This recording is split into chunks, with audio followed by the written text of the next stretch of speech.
పితా పుత్ర పవిత్రాత్మ నామమున ఆమెన్.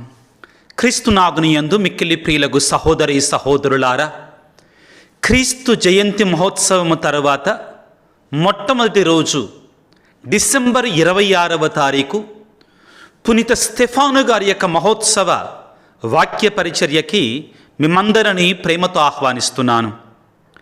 అపోస్తుల కార్యాలు 7వ అధ్యాయము 58, 59, 60 వచనములు.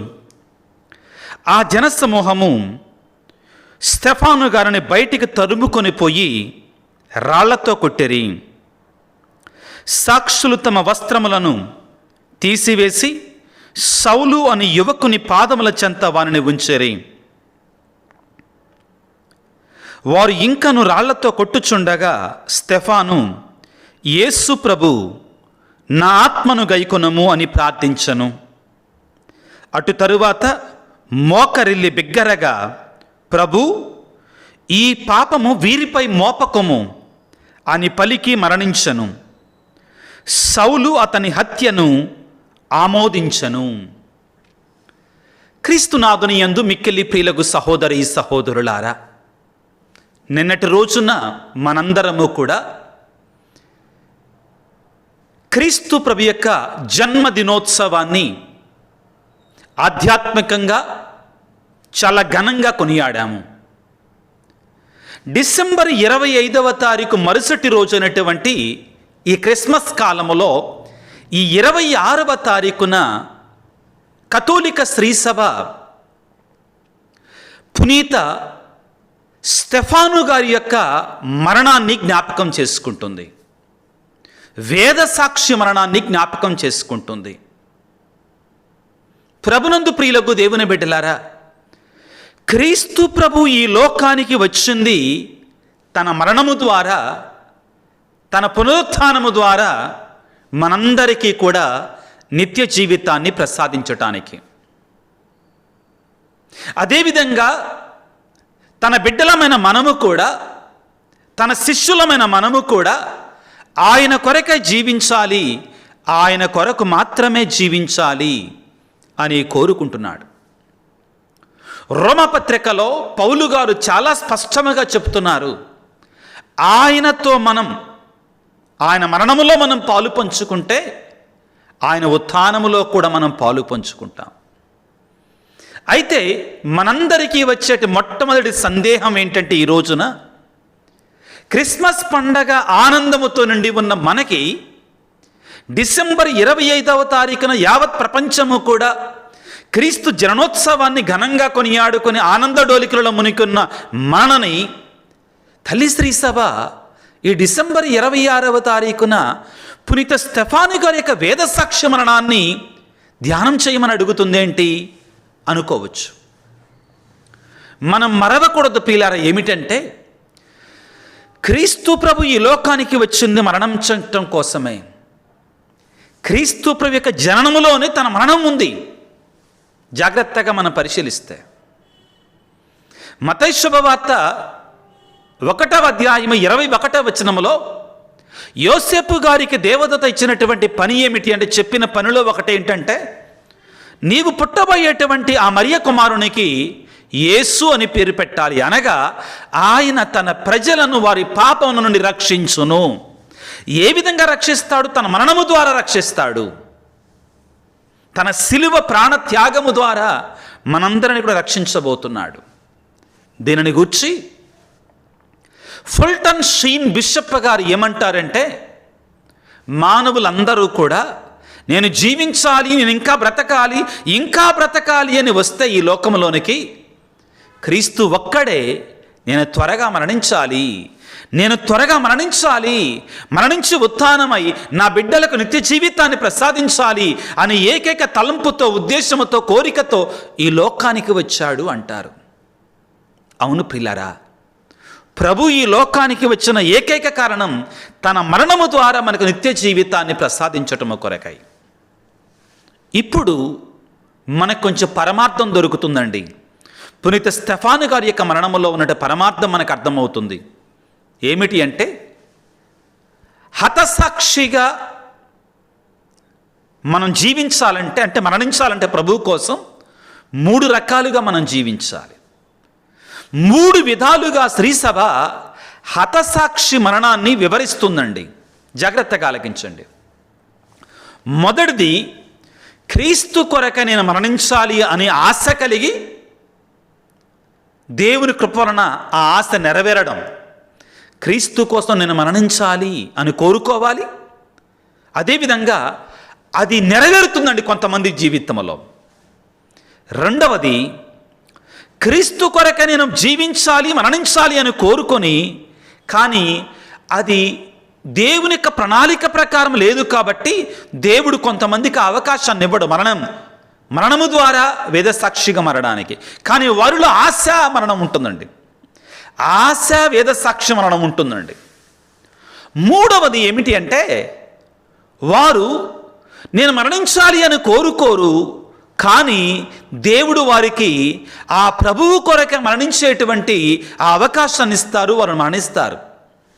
కాంక్రీట్గా వారు ఆలోచించరు, నేను ఖచ్చితంగా మరణించాలి, నేను చనిపోతాను ప్రభువు కొరకై. అంత దూరం వాళ్ళు ఆలోచించరు. కానీ వారి జీవితాన్ని ప్రభువు కొరకై వారికి తెలియకుండానే వారు వేదసాక్షులుగా మారతారు. ప్రభు యొక్క జననోత్సవం తరువాత 26, 27, 28 తారీఖులలో ఈ 3 విధాల హతసాక్షుల గురించి మనం ధ్యానం చేస్తాం. ఈనాడు అనగా డిసెంబర్ 26వ తారీఖున పునీత స్టెఫాను గారి యొక్క మహోత్సవాన్ని, వేదసాక్షి మరణాన్ని మనం జ్ఞాపకం చేసుకోవటం ద్వారా ఆయన నేను క్రీస్తు కొరకే మరణించాలని ఆశపడ్డాడు, అదేవిధంగా వేదసాక్షిగా మరణించాడు. రేపటి రోజున అనగా డిసెంబర్ 27వ తారీఖున ప్రియులారా, పునీత అపోస్తుడైనటువంటి సువార్తికుడైనటువంటి యోహాను గారి యొక్క పండగను మనం కొనియాడతాం. అక్కడ ఏం జరుగుతుంది అంటే, యోహాను గారు క్రీస్తు కొరకే మరణించాలని ఆశపడ్డాడు. ఎందుకంటే అప్పటికే చాలామంది అపోస్తులు క్రీస్తు కొరకై హతసాక్షులుగా, వేదసాక్షులుగా మరణించారు, చంపబడ్డారు. కానీ దేవుడు యోహాను గారికి మాత్రమే ఆ అవకాశం వల్ల దేవుని యొక్క చిత్తం. మూడవది 28వ తారీఖున పిల్లల డిసెంబర్ 28వ తారీఖున పావన పసిపిల్లల మహోత్సవాన్ని మనం కొనియాడతాం. ఎవరు వీళ్ళు? హెరోదు రాజు యేసుప్రభు పుట్టాడని, లోకరక్షకుడు పుట్టాడని, యూదుల రాజు పుట్టాడని వాళ్ళని చంపటానికి 2 సంవత్సరాల లోపున్న పిల్లలందరినీ కూడా, ఆ ప్రాంతంలో ఉన్నటువంటి వాళ్ళందరినీ కూడా చంపించాడు. వాళ్ళు పసిపిల్లలు, వాళ్ళకి తెలియదు. అయినా కానీ వాళ్ళు క్రీస్తు కొరకే మరణించారు. వారు కూడా వేదసాక్షులే, హతసాక్షులే. కాబట్టి ప్రియులారా, క్రిస్మస్ పండగ అయిన వెంటనే 26వ తారీఖున పునీత స్టెఫాను గారి యొక్క వేదసాక్షి మరణాన్ని, 27వ తారీఖున అపోస్తులుడైన సువార్తికుడైనటువంటి యోహాను గారి యొక్క ఆ యొక్క పండగని, ఆ 28వ తారీఖున వారికి తెలియకపోయినా కానీ, పసిపిల్లలైనా కానీ క్రీస్తు కొరకే మరణించినటువంటి పావన పసిపిల్లల మహోత్సవాన్ని కొనియాడుతున్నాం. 3 కూడా క్రీస్తు కొరకై హతసాక్షులైనటువంటి వారే. ఇక ఇప్పుడు ప్రియులారా, కొన్ని నిమిషాల పాటు ఈనాటి మహా గొప్ప పునీతుడు, మొట్టమొదటి వేదసాక్షి అయినటువంటి పునీత స్టెఫాను గారి గురించి మనం తెలుసుకోవడానికి ప్రయత్నం చేద్దాం. ప్రియులారా, పునీత స్టెఫాను గారు మహా గొప్ప పునీతుడండి, మహా గొప్ప పునీతుడు. ఆయన మరణించక ముందే ఆయన చేసిన అద్భుతాలు వింటే మీరు నిజంగా ఆశ్చర్యపోతారండి. పునీత అగస్తీను గారు పిల్లారా, తాను ఒక పుస్తకాన్ని రాశాడు, చాలా గొప్ప పుస్తకం, the city of God. The city of God. శ్రీసభలోనే పునీత స్టెఫాను గారు, క్షమించండి, శ్రీసభలోనే పునీత అగస్తీను గారు ఒక గొప్ప పునీతుడు, ఒక గొప్ప వేదశాస్త్ర పండితుడు. ఆయన రాసినటువంటి ద సిటీ ఆఫ్ గాడ్లో పునీత స్టెఫాను గారు చేసినటువంటి ఒక అద్భుతాన్ని, వారి మధ్యస్థ ప్రార్థన ద్వారా జరిగినటువంటి ఒక అద్భుతాన్ని రాస్తాడండి. ఏమిటి అంటే, అది ఆ రోజుల్లో ఒక సైనికుడైనటువంటి ఒక వ్యక్తి, ప్రియులకు దేవుని బిడ్డలారా, అతని పేరు మార్షియల్. అతనికి ఎంతమంది బోధించినా కానీ క్రీస్తు గురించి వారు మారు మనసు పొందట్లా. ఆ వ్యక్తి మారు మనసు పొందట్లా, క్రీస్తుకు వ్యతిరేకంగా జీవిస్తున్నాడు. ఆయన కుటుంబంలో కొంతమంది క్రైస్తవులుగా మారారు, కానీ అతను మాత్రం అస్సలు మారు మనసు పొందట్లా.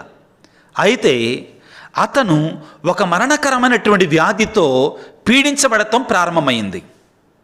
మంచాన పట్టాడు, చావుకు దగ్గరయ్యాడు. ఎవరు ప్రభువు గురించి బోధించినా కానీ అసలు అతను వింటల్లా. అయితే తనకి ఒక మేనల్లుడు ఉన్నాడు. అతను ఏం చేశాడంటే, స్టెఫాను గారి సమాధి మీద ఉంచినటువంటి కొన్ని గులాబీ పూలు తీసుకొని వచ్చి ఈ మార్షల్ అని తన మామగారి యొక్క మంచం మీద తనకు తెలియకుండానే 2 పూలు అట్టు ఉంచాడంటండి. ఆశ్చర్యము, అద్భుతం ఏంటంటే, మరునాటికల్లా అతను స్వస్థత పొందాడు. స్వస్థత పొందటం మాత్రమే కాదు, వెంటనే అతడు పట్టుబట్టి, దయచేసి నా కోసం బిషప్ గారిని పిలిపించండి, నేను జ్ఞానస్నానం పొందాలి, యేసుప్రభుని నాకు లోకరక్షకునిగా, నా యొక్క స్వీయ రక్షకునిగా అంగీకరించాలి అని పట్టుబట్టుకొని కూర్చున్నాడంటండి. అయితే ఆ రోజుల్లో బిషప్ గారు అందుబాటులో లేరు. అయినా కానీ పట్టుబట్టేసరికి చివరికి ఒక గురువు వచ్చి ఆ మార్షల్ అనే వ్యక్తికి జ్ఞానస్నానాన్ని ఇవ్వడం జరిగిందట పిల్లారా. ఆ తరువాత ఆయన జీవించి ఉన్నంత కాలము కూడా తనకు తెలియకుండానే ఒక మాట పలికారంటండి. ఏమిటి అంటే, యేసు ప్రభువా నా ఆత్మను గైకొనుము, యేసు ప్రభువా నా ఆత్మను గైకొనుము, యేసు ప్రభువా నా ఆత్మను గైకొనుము అని స్టెఫాను గారు చేసిన ప్రార్థన తనకు తెలియకుండానే తానే చేస్తూ ఉండేవాడంటండి. ప్రియులారా, ఇదిగో పునీత అగస్త్యను గారు తర్వాత కాలంలో రాసినటువంటి ఆ పునీత స్టెఫాను గారి గురించి సాక్ష్యాలలో సుమారుగా 7-8 మందిని చనిపోయినటువంటి వారిని సజీవులుగా లేపాడంటండి స్టెఫాను గారు. అంత పరిశుద్ధాత్మ ప్రేరణతో నిండినటువంటి వాడు. ఆయన శక్తి సామర్థ్యాలు ఏమిటి అని తెలుసుకోవాలంటే ప్రియులారా, మనం ఒకసారి అపోస్తుల కార్యాలు 6వ అధ్యాయం 8 నుంచి 9, 10 వచనాలు చదువుకోవాలి. ఏమని ఉంటుందంటే, అపోస్తుల కార్యాలు 6వ అధ్యాయం 8 నుంచి 9, 10 వచనాలు. స్టెఫాను దైవానుగ్రహముతోను శక్తితోను నింపబడినటువంటి వాడై ప్రజల మధ్య గొప్ప అద్భుత కార్యములు, ఆశ్చర్య కార్యములు చేయుచుండెను. అప్పుడు స్వతంత్రులు అనబడువారు సమాజంలో కొందరు, కురేనీయుల సమాజంలో కొందరు, అలెగ్జాండ్రియాల సమాజంలో కొందరు, సిలీషియా ఆసియాల నుండి వచ్చిన మరికొందరు స్టెఫానుతో వాదింప మొదలెడిరి. మాటల యందు అతడు కనబరిచినటువంటి జ్ఞానము, అతన్ని ప్రేరేపించిన ఆత్మను వారు ఎదిలింపలేకపోయేరి. ప్రియులారా, పునీత స్టెఫాను గారు పరిశుద్ధాత్మ చేత నింపబడినటువంటి వాడు, మహాశక్తి సంపన్నుడు. ఆయన శక్తిని గురించి మనం చదువుకున్నాం. దైవానుగ్రహము చేత నింపబడి శక్తితోటి నిండినటువంటి వాడివై ప్రజల మధ్యన గొప్ప అద్భుత కార్యములను, ఆశ్చర్య కార్యములను చేయుచుండెను. ఈ విధంగా ఆయన చనిపోయినటువంటి వారిని సుమారుగా 7గురిని సజీవులుగా లేపాడంటండి. మీలో కొంతమంది వాదిస్తారు, కొంతమంది వితండవాదానికి దిగుతారు. మీలో అంటే మీరు కాదండి, కొంతమంది మన ప్రొటెస్టెంట్ సహోదరులు, ఎక్కడుంది బైబిల్లో రాశాడా అంటారు ప్రతిదానికి. యేసు ప్రభు గురించి యోహాను గారు స్వయంగా చెప్పారు. ఏమిటి? ప్రభువు చేసిన అద్భుత కార్యాలను రాయడానికి, రాస్తే ఆ గ్రంథాలు పట్టడానికి ఈ లోకం కూడా చాలదని చెప్పాడు. అయినా కానీ చాలామంది వితండవాదంతో బ్రతుకుతున్నారండి. ఏదేమైనా కానీ ఈనాడు మనం కొనియాడేటువంటి పునీతుడు మహా గొప్ప పునీతుడు, మహాశక్తిమంతుడు.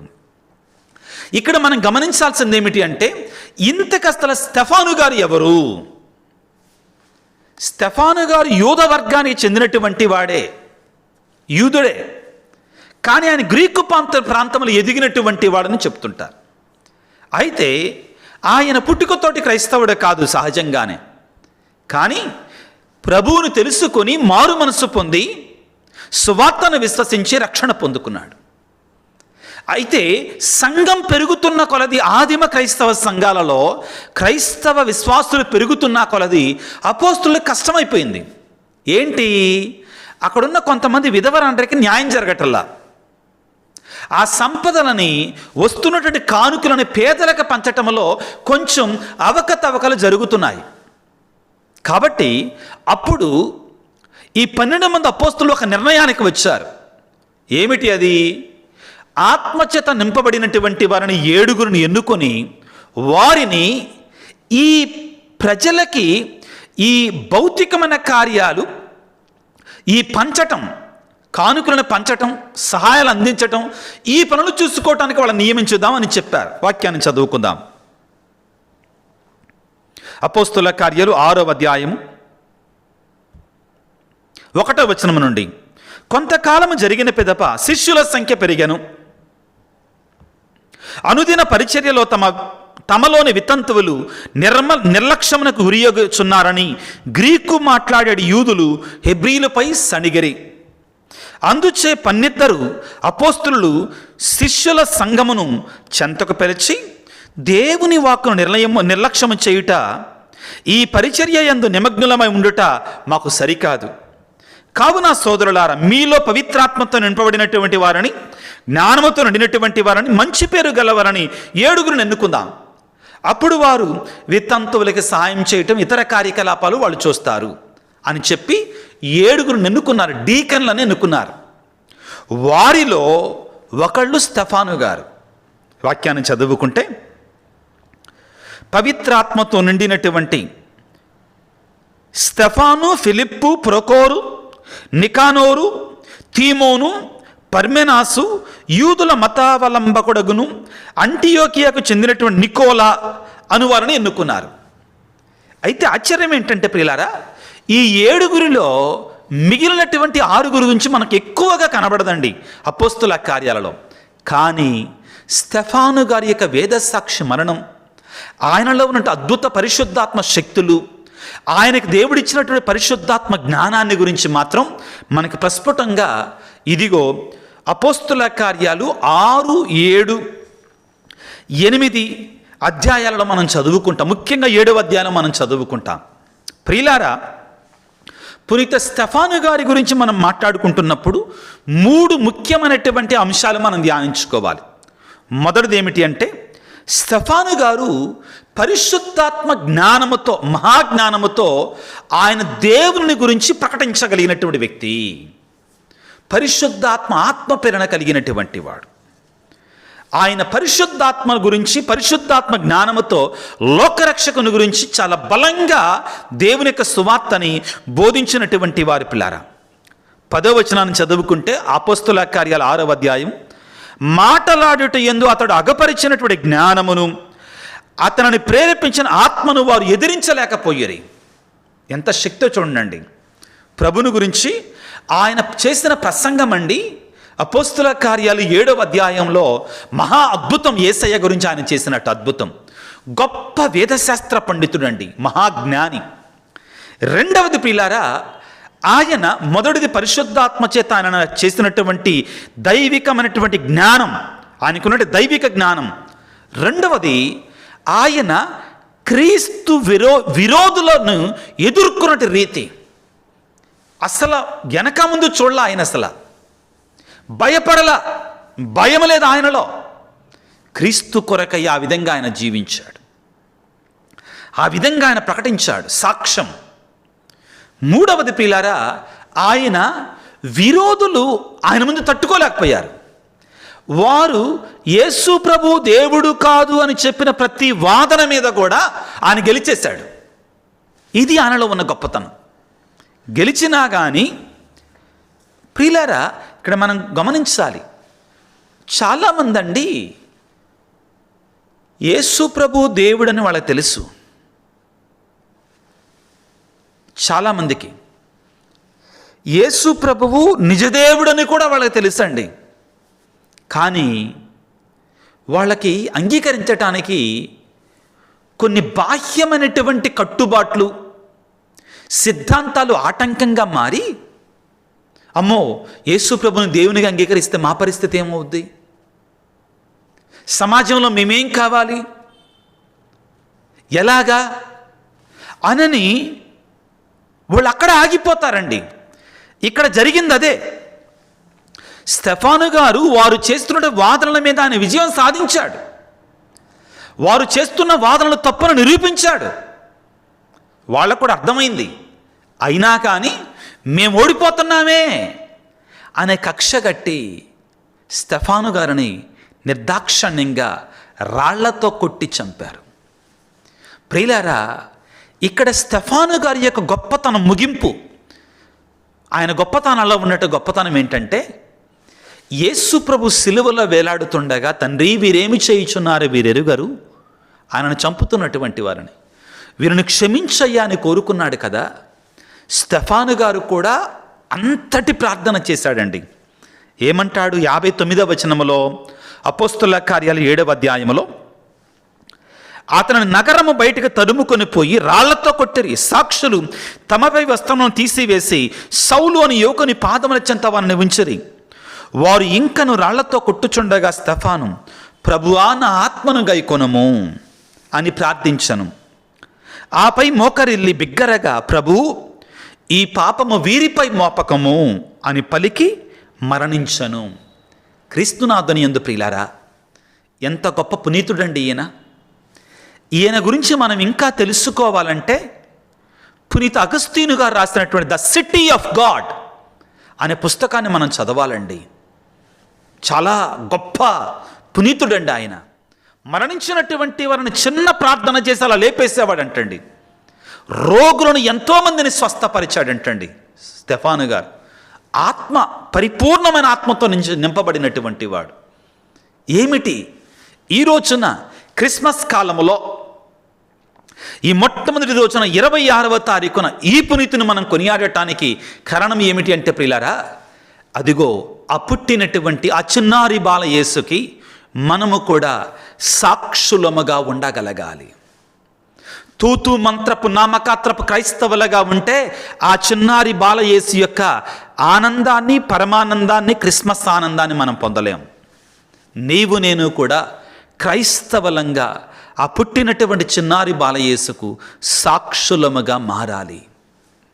ప్రార్థన చేసుకుందాం ప్రియులారా. దేవా, నా క్లిష్ట పరిస్థితులలో, నా యొక్క సమాజంలో, నేను జీవిస్తున్న సమాజంలో నీకు సాక్ష్యం పలకటానికి కావలసిన శక్తిని, అనుగ్రహాన్ని, ఆశీర్వాదాన్ని నాకు దయచేయి ప్రభువా.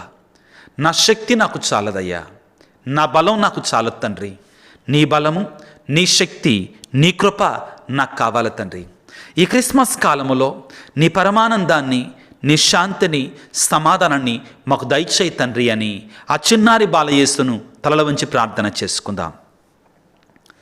సర్వశక్తిమంతుడా, సర్వోన్నతుడా, ప్రేమామయుడా, చిన్నారి బాలయేసువా, మీకు స్తోత్రాలు, వందనాలు తండ్రి. ఈనాడు మీరు జన్మించినటువంటి మరుసటి రోజు పునీత స్టీఫన్ గారి యొక్క వేద సాక్ష్య మరణాన్ని మేము జ్ఞాపకం చేసుకుంటున్నాం, ధ్యానం చేసుకుంటున్నాం తండ్రి. ఆయన మీ ఎడల అపారమైన భక్తి, అచంచలమైన విశ్వాసం, పరిశుద్ధాత్మ కుమ్మరింపుతో జీవించాడు. దేవా, మమ్ము కూడా నీ పరిశుద్ధాత్మ శక్తితో నింపండి, నీ పరిశుద్ధాత్మ వరాలతో నింపండి. మేము కూడా స్టీఫన్ గారి వలె ఇదిగో నీకు సాక్షులముగా జీవించే కృపను దయచేయి తండ్రి. నీకు సాక్షులముగా ఉండేటువంటి ఆశీర్వాదాన్ని మాకు దయచేయి ప్రభుగా. ఓ యేసురాజా, నీ పరిశుద్ధాత్మ వరాన్ని, నీ క్రిస్మస్ ఆనందాన్ని పునీత స్టీఫన్ గారి యొక్క మధ్యస్థ ప్రార్థన ద్వారా మాపై, మా కుటుంబాలపై, మాకున్న సమస్తంపై కుమ్మరింప చేయమని మా నాథుడైన క్రీస్తు ద్వారా వేడుకొనుచున్నాము తండ్రి. ఆమెన్. ప్రభువు మీతో ఉందరుగాక, మీ ఆత్మతో ఉందరుగాక. సర్వశక్తిగల సర్వేశ్వరుడు పిత, పుత్ర, పవిత్రాత్మ మిమ్ము మీ కుటుంబాలను చల్లగా దీవించి ఆశీర్వదించి కాపాడుదురుగాక. God bless you. దేవుడు మిమ్ము దీవించుగాక. ఆమెన్.